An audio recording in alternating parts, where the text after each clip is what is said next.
On Sunday, May 23rd, 1982, Michelle Madej, 20, heard a knock at her Houston apartment door. When she opened it, a suspicious-looking man stood before her.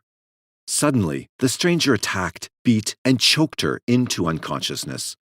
While she lay on the floor, the man went to her bathroom, filled her tub with water, and then drowned her before running away. The stranger later said that he felt no emotions about taking the life of an innocent woman. His only fear was being caught. Lori Lister, 21, left her boyfriend's home and drove back to her Houston apartment. She parked her car and walked towards the front door of her apartment building. She was probably not aware that she was being followed.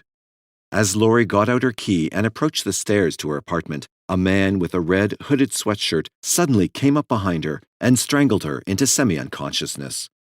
At that moment, Lori prayed not for her life, but simply that her body would be recovered. She was certain she was going to die. Lori managed to let out a small scream. The neighbors overheard the muffled cry and immediately called the police. In the meantime, the man pulled Lori up the stairs to her apartment, where he confronted her roommate, Melinda Aguilar, 18. The attacker threatened to slash Melinda's throat if she screamed. He then choked her until her body went limp. The man had no idea that she was just pretending to be unconscious. He took some hangers and wrapped Melinda's hands behind her back and placed her on the bed. Then he wrapped Lori's hands and feet with hangers. The man was so ecstatic that he had control over the two women that he jumped up and down, clapping his hands. While Melinda was in the bedroom, the intruder went to the bathroom and filled the tub with water. Melinda waited for an opportune moment and then jumped off the bedroom's second-floor balcony. She screamed for help, hoping that it wasn't too late to save her friend. Moments later, police arrived. The intruder, who heard the sirens, tried to escape, but police apprehended him in the apartment complex courtyard. The neighbor who initially alerted police ran to Lori's apartment and found her head submerged in the tub. Luckily, she just managed to escape death. Investigators identified the attacker as Coral Eugene Watts, 29, a Houston mechanic. When they asked him why he tried to kill the women, he told them that they had evil eyes, and he wanted to release their spirits. During further questioning, detectives were shocked to hear that Coral claimed responsibility for up to 80 murders. Before he left for prison, Coral made a chilling statement. He told investigators, "If they ever let me out, I'll kill again." They had no doubt he would keep his promise. Coral had long since lost control over his violent impulses and realized that he needed to kill to be happy. In the early 1950s, Richard Watts married his young sweetheart, Dorothy Mae Young. Shortly after the wedding, the couple moved to Killeen, Texas, where Richard was stationed at Fort Hood Army Base. On November 7, 1953, the couple proudly welcomed the birth of their firstborn child, Carl Eugene Watts. Just days after his birth, they moved back to their hometown in West Virginia, and a year later, their second child, Sharon, was born. The Watts had an unhappy relationship that eventually led to a divorce in 1955. Following the breakup, Dorothy Mae moved with her two children to Inkster, Michigan, where she found a job as a high school art teacher. Dorothy Mae, Carl, and Sharon often returned to Colwood to visit family members. Carl learned to hunt and skin rabbits in the rural area surrounding his grandmother's house, an activity he greatly enjoyed. His affection for the southern town later led Carl to change his name to Coral, a southern pronunciation of his name. In 1962, Coral's mother married an Inkster mechanic, and the couple had two more children. Coral had difficulty adjusting to the new situation because he didn't like his new stepfather. He may have feared he would lose his mother's attention. At age 8, Coral developed meningitis, which almost killed him. His fever ran so high that doctors fear it could have caused slight brain damage. Coral missed a year of school because of the illness. He would never be the same again. When Coral returned to school in Inkster, he was held back one grade to make up what he missed. He had difficulty keeping up with the class, and his grades began to slide. It wasn't clear whether his poor performance was due to brain damage or to the chronic sleep problems he developed after his illness. Coral began having violent dreams that disturbed his sleeping pattern. He was restless when he slept because he would spend the night trying to fend off the evil spirits of women. In fact, he was trying to kill them. Coral's sleep-induced visions weren't nightmares because he enjoyed them. At age 15, Coral felt the urge to act out his dreams. One day, he knocked on the apartment door of Joan Gave, 26, while delivering papers on his route. When Gave answered the door, the boy, who was unusually strong for his age, beat her up. He then continued his delivery route as if nothing happened. After the incident, Gave immediately called the police. The authorities apprehended Coral at his home. He was ordered to undergo psychiatric treatment at the Lafayette Clinic in Detroit. During a psychiatric evaluation, Coral talked about his dreams. When he was asked if the dreams disturbed him, Coral replied, "No, I feel better after I have one." It was a surprising response that caused concern for Coral's mental well-being. The psychiatrist later reported that Coral was an impulsive individual who had a passive-aggressive orientation to life and who is struggling for control of strong homicidal impulses. He believed Coral was a danger to society. He hoped that outpatient treatment would benefit the teenager. On his 16th birthday, Coral was released from the clinic. He went back to the clinic for psychiatric help approximately 9 times following his initial visit.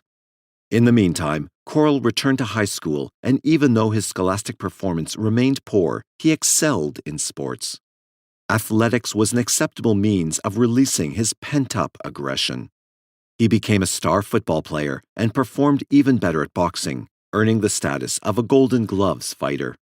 With the help of his mother's tutoring, Coral graduated from high school at age 19. Despite his low grade point average, he won a football scholarship to Lane College in Jackson, Tennessee. After several months at college, Coral suffered minor leg injuries. He decided to leave school and return home to his mother. After 1 year of working as a mechanic for a Detroit wheel company, Coral enrolled at Western Michigan University in Kalamazoo. It didn't take long before a rash of attacks began to plague the area around campus. Several would end in murder. On October 25, 1974, Lenore Nizaki, 23, heard someone at her door. Whitley claimed when Lenore answered it, a young black man stood before her, asking for someone named Charles. Before she knew it, the man was strangling her. Lenore was able to fight off the man until he fled the apartment. Lenore called the police, yet they were unable to apprehend the attacker. On October 30th, Gloria Steele, 19, also received a knock on her apartment door in Kalamazoo. It was a man also looking for someone named Charles. When Steele let in the stranger, he attacked her with a knife. She was stabbed 33 times. The same man looking for Charles tried to attack another woman at her apartment on November 12th. She luckily managed to fend him off. As the man sped away from the scene, the woman was able to catch a glimpse of his license plate. She informed the police, who learned that the car belonged to Coral Eugene Watts. Coral was arrested that December for assault and battery after the 2 surviving women identified him in a police lineup. During questioning, Coral confessed to attacking at least a dozen or more women, yet he never admitted to the murder of Gloria Steele. He was ordered to undergo a psychiatric evaluation at Kalamazoo State Hospital before his court hearing. Psychiatrists found that Coral lacked remorse for his actions and was impulsive, reckless, and emotionally detached. However, they did not think he suffered from any kind of psychosis and believed that he was able to distinguish right from wrong. They eventually diagnosed him with an antisocial personality disorder. During Coral's stay at the mental hospital, he slipped into a temporary depression. He attempted suicide by hanging himself with a cord, yet he ended up with only minor injuries. In the summer of 1975, Coral was officially evaluated again. Psychiatrists found that he suffered from depression and posed a danger to himself and others. However, despite his behavioral problems, he was found fit enough to stand trial for the assaults. He was eventually sentenced to 1 year in jail. Unfortunately, he never stood trial for Steele's murder because prosecutors lacked strong enough evidence to convict him. He was released in the summer of 1976, eager to resume his deadly campaign against women. Upon Coral's release, he found work as a mechanic and moved home with his mother. Many believed that he was a mama's boy because he didn't like being away from her for long periods. She was perhaps the only person who understood him. Not long after Coral's release, he began dating a woman named Dolores. The pair had a child together, but never married. Eventually, the couple split up and Coral began dating another woman, Valeria, who married him in 1979. Their marriage lasted only 6 months. During a police interview years later, Valeria admitted that Coral's behavior became increasingly volatile during their brief relationship. Valeria told investigators that Coral had violent nightmares, became messy, leaving clothes and even garbage on the floor. Moreover, he would cut up houseplants with a knife and melt candles onto tables. Even more bizarre was the fact that every time they had sex, Coral would get up and leave the house for hours. It was likely that Coral went stalking for new victims during that time. Over the course of a year, many more women were attacked and murdered. One of them was Detroit news reporter Jean Klein, 44, who was attacked on Halloween Day, 1979, as she walked home from a doctor's appointment. She was accosted in broad daylight along a busy suburban road near her home in Grosse Pointe Farms. She died from 11 stab wounds. Unfortunately, police were unable to find any evidence leading them to a suspect. Initially, detectives suspected Jean's husband, but he was later cleared of suspicion when Coral confessed to her murder. It's not known whether Coral attacked any more women between Klein's murder and his divorce in May 1980. At least, there was no evidence linking him to any other crime. However, considering his record, it's very possible that he did commit other assaults. On April 20th, Ann Arbor, Michigan high school student Shirley Small, 17, was stabbed to death twice in the heart outside her home. A similar attack against Glenda Richmond took place outside her Ann Arbor area home that summer. The 26-year-old manager of a diner was found dead with 28 stab wounds to her chest. There was not enough evidence at either scene to convict anyone, yet the murders bore the trademark of Coral Watts. On September 14th, University of Michigan graduate student Rebecca Huff, 20, was found murdered outside of her home. She had been stabbed approximately 50 times.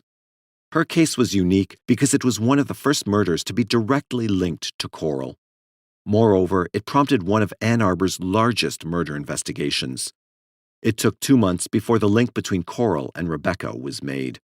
3 Ann Arbor girls murdered within the space of 5 months caused great alarm within the otherwise tranquil college town. Paul Bunton, a felony investigator for the Ann Arbor police, was determined to catch the killer.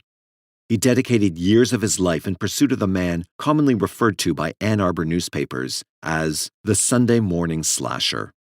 Bunton headed the task force whose first job was to increase the patrols in and around the town. On November 15th, officers got a lucky break. 2 policemen patrolling the area around Ann Arbor's Main Street at about 5 a.m. noticed a suspicious man in a car slowly following a woman walking home. The woman realized she was being followed and tried to hide in a doorway, hoping the man would lose her trail and give up his pursuit. She likely feared for her life because most people were aware of the local murders. Bunton said Coral almost went nuts when he could no longer find the woman he was chasing. The police officers pulled over Coral's car and arrested him for driving with expired license plates and a suspended license. They also searched his car and found a couple of screwdrivers and a box with wood filing tools. Yet, their most significant find was a dictionary with the etched words, "Rebecca is a lover," which belonged to Rebecca Huff. It turned out to be their biggest clue yet linking Coral to the murder, yet it was still not enough evidence to convict him. Bunton and his team began round-the-clock surveillance on Coral. His movements were monitored with the help of a tracking device that was inconspicuously hidden under his car. Officers hoped to catch him in the act so they could put him away for good. They were almost certain that Coral was responsible for the deaths of Small, Richmond, and Huff. They just had to prove it. Coral knew that he was being observed, and he consciously suppressed his urge to kill or assault for 2 months. With no evidence to go on, the police ended their surveillance and brought Coral in for questioning. Werner said that Bunton interviewed him for approximately 9 hours, but Corll refused to reveal any information. Interestingly, Whitley alleged that Corll broke down in tears when Bunton graphically described how he believed the women were killed. Bunton was quoted in the article saying that, "It was the first real emotion we'd seen from him." Corll asked to be excused so that he could contact his mother. After speaking with her, he wouldn't discuss the cases any longer. Bunton described Corll as soft-spoken, shy and agreeable, if you could forget what he does. Eventually, Corll was released from police custody due to the lack of evidence. At the time, he was suspected of at least 2 attempted murders and believed to have possibly committed 5 in and around the Detroit area. In the spring of 1981, Corll moved to Columbus, Texas, where he found work at an oil company. He spent the weekend nights driving more than 70 miles to the Houston area. It would become his new hunting ground. After learning about the move, Bunton sent copies of Corll's criminal files to Houston police in the hopes of preventing more murders. The police were able to locate Corll, yet they were unable to directly link him with any criminal activity. However, he was the main suspect in several murder cases. Investigators just didn't have enough evidence to tie him to any murder. Houston Police Homicide Sergeant Tom Ladd claimed that it was difficult building a case against Corll because he used different methods to kill, never sexually assaulted his victims, and chose strangers. He further stated that there was rarely evidence left behind at the scenes because he killed within minutes of encountering his victims. Following the attack on Lori Lister and Melinda Aguilar in May 1982, Harris County Assistant District Attorney Ira Jones came up with an idea that would prompt Corll to confess to the crimes of which he was suspected. On August 9, 1982, Jones offered Corll a deal. In exchange for information and murder confessions, Corll would get immunity for murder. Corll agreed, and several days later, he took investigators to the burial sites of 3 of his victims. Corll eventually admitted attacking 19 women, 13 of which he murdered.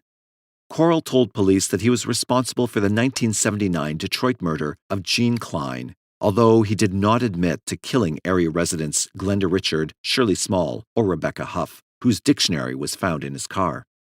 He was more forthcoming about his Houston victims. He confessed to drowning University of Texas student Linda Tilley, 22, in her apartment complex swimming pool in September 1981. He also admitted to stabbing to death Elizabeth Montgomery, 25, 1 week later. On the same day Elizabeth was murdered, Corll confessed to killing another woman just a few miles away. Susan Wolfe, 21, was returning home from getting ice cream from the grocery store when she was stabbed to death in the arm and chest several feet from her apartment. Corll admitted to another murder that occurred in January 1982, that of Phyllis Tam, 27, who was attacked as she jogged. Corll claimed that he choked her with his hands and then hung her to a tree branch with an elastic strap. Almost 2 days later, Corll murdered architecture student Margaret Fossey, 25, who apparently died from a blow to the throat. Her body was found in the trunk of her car at Rice University. Corll said that he took her shoes, the blueprints she was carrying, and her purse, and burned them. Interestingly, Corll often stole items from his victims and burned them, hoping to kill the spirit. He claimed that the reason he committed the murders was because the women had evil eyes. Corll told police that he slashed the throat of a woman trying to change a flat tire on the side of the freeway. That same month, Corll claimed to have attacked 2 other Houston area women, one whose throat was also slashed and the other who was stabbed with an ice pick. Amazingly, all 3 women managed to survive the gruesome attacks. Between February and May 1982, Corll confessed to the murders of Elena Samander, 20, Emily Lacroix, 14, Anna Ledette, 34, Yolanda Gracia, 21, Carrie Jefferson, 32, Susanna Searles, 25, and Michelle Madej, 20. Moreover, he admitted to attacking 3 other women. Despite his confession, Corll was never charged for any of the murders because of the bargain he struck. Corll admitted to at least 80 more murders in Michigan and Canada. However, he didn't give investigators the details on any of the crimes because he was not granted immunity for them. In the end, Corll's strategy to receive the lightest possible penalty for his crimes worked for him. In court, Corll pled guilty to 1 count of burglary with intent to kill, just as he bargained for. he eventually received 60 years in a penitentiary. Before Coral left for prison, he told an investigator, "You know, if they ever let me out, I'll kill again." Several months after Coral was imprisoned, he attempted an escape. He greased himself with hair gel and tried to squeeze out of his jail cell window. However, his attempt failed when he got stuck. From that moment on, he tried using a more legal method to get out of prison. He began appealing his sentence. In 1989, the Texas Court of Criminal Appeals reviewed Coral's case. The judge failed to inform Coral that the bathtub water he attempted to drown Lori Lister in was construed as a lethal weapon. Consequently, he was not required to serve his entire sentence. Coral was now considered a non-violent inmate and was allowed to earn good time credits for being a model prisoner. The good time policy was an old mandatory law enacted in Texas that granted prisoners a reduction in time for good behavior. The policy was based on a criminal classification system. Coral was classified as a Class 1 inmate and was accredited 2 to 3 days sentence reduction for every 1 day served. The credits would reduce his sentence by more than half. The man who admitted to killing again, if let out of prison, was due to be released on May 9, 2006. He would be considered one of the first confessed serial killers to be legally released in U.S. history. The fact that Coral was going to be released early horrified his surviving victims, the families of those murdered, and area citizens who were well aware of his promise to initiate a new murder campaign. Lori Lister suggested that she thought Coral was being put away for life and felt misled and not protected by the law when she learned he was being let out just 36 years after his sentence. Many others mirrored her feelings and felt betrayed by the system. Because of Coral's new status as a Class 1 inmate, he was also eligible for parole. However, he would not be granted it. The Texas Board of Pardons and Paroles denied Coral's release 6 times between 1990 and 2004. The authorities in Michigan and Texas were working hard to find old cases where evidence might have been overlooked. State police forensic scientists were also hoping to use DNA tests, unavailable in the 1980s, to link Coral with some of the crimes. It was clear that the authorities in both states realized that Coral's pending release in 2006 should be avoided at all costs because he posed a threat to society. No one doubted he would kill again. Finally, 22 years after Coral's initial sentencing, new evidence was exposed that linked him to murder. In 2004, Joseph Foy came forward claiming that he witnessed Coral kill a woman in December 1979. 45-year-old Foy responded to a popular television news program that appealed to viewers for any information concerning Coral's crimes. He immediately contacted the police and told them what he witnessed approximately 25 years earlier. Whitley claimed that Foy saw Helen Mae Dutcher, 36, struggling in an alleyway outside of Ferndale Dry Cleaners with a man who repeatedly stabbed her in the neck and back. Dutcher died moments later from 12 stab wounds. Foy went to the police station to report the crime, and a composite of the attacker was drawn up. However, after an investigation, the authorities were unable to identify the attacker, and the case was eventually put on the back burner. Foy saw a television program in 1982 about Coral that prompted him to call the police again. Yet, Whitley claimed that the authorities didn't pursue the Dutcher investigation, assuming Watts would leave his cell in a pine box. They did not know or take into consideration the good time policy. After Foy saw the MSNBC show The Abrams Report in January 2004 concerning the Coral Watts case, he called the police again and filed a complaint. He hoped that his story might be able to prevent Coral's early release. Foy prompted the big break that surviving victims and families of those murdered by Coral wished for. Coral was finally charged with murder. Jennifer Granholm, governor of Michigan, initiated proceedings to extradite Coral to Michigan to stand trial for Dutcher's murder. If found guilty, he would have to serve a mandatory life sentence without parole. It would be the very least he deserved. In April 2004, Coral Eugene Watts was extradited from his Texas prison to Pontiac, Michigan, to face charges for the 1979 murder of Helen Dutcher. During Watts's arraignment, his defense attorney, Ronald Kaplowitz, entered an innocent plea on his behalf. The trial was expected to begin in November 2004. If convicted of murder, Watts would serve a mandatory life sentence. There's no death penalty in the state of Michigan. However, if he wasn't convicted in Michigan, there would be enough evidence for a murder or capital murder charge against him for the March 1982 killing of 14-year-old Emily Lacroix from Waller County, Texas. Lacroix was found strangled in a culvert 5 months after she disappeared while on her way to work. In November 2004, Watts's trial began at the Oakland County Circuit Court. It was expected to last 2 to 3 weeks. Despite Kaplavitz's attempts to exclude certain pieces of evidence, Circuit Judge Richard Kuhn decided to admit Watts's decades-old murder confessions because they showed a pattern of behavior. The prosecution team, led by Assistant Attorney General Donna Pendergrast of the Michigan Attorney General's Office, had lined up several key witnesses, including Joseph Foy, who witnessed Watts's murder of Dutcher, 3 surviving victims, and the detectives who took Watts's confessions.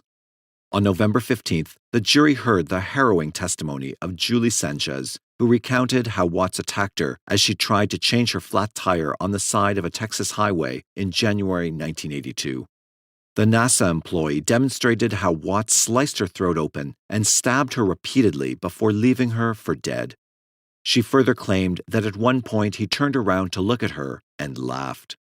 Melinda Aguilar and Lori Lister, Watts's last known victims, also gave testimony that day, recounting their brutal attack.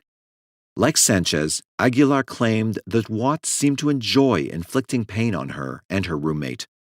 In a November 15th AP article, Aguilar said that the moment she pretended to be dead, she heard Watts give a little jump and clap his hands, obviously enjoying what he was doing. The state's key witness, Joseph Foy, also testified about what he saw years earlier. Ginsburg quoted Foy, who claimed that he looked into the face of evil and that there was no soul, no feeling, no remorse. At the time he alerted the police to Dutcher's murder, he provided them with a composite of the killer. The composite bore remarkable similarities to Watts. Following the prosecution's closing arguments on November 16th, Watts's attorney questioned whether Foy was actually close enough to get a good look at the killer. Foy was allegedly more than 80 feet away from the suspect, and it was dark on the night in question. He also urged the jury to focus their attention on what happened the night of Dutcher's death, not what Watts had done in the past. The defense arguments were brief, and they rested their case on November 16th. The following day, jurors were left to decide Watts's fate. On November 18th, the jury returned a verdict. He was found guilty of first-degree murder in the Helen Dutcher case. Grinberg stated that Watts reacted to the judgment by rolling his eyes and shaking his head, whereas the victim's family rejoiced after hearing the verdict and embraced each other and Joseph Foy. Watts eventually received a life sentence, although it would prove to be shorter than most expected. On Friday, September 21, 2007, Watts died in a Michigan hospital of prostate cancer. He was 53 years old. His death came just 2 months after a jury convicted him in the 1974 stabbing death of Western Michigan University student Gloria Steele. "We're just glad that it's over," Carol Tilley, mother of Linda Tilley, stated. "We feel like it helps to close the book on this. It's never over, but it helps."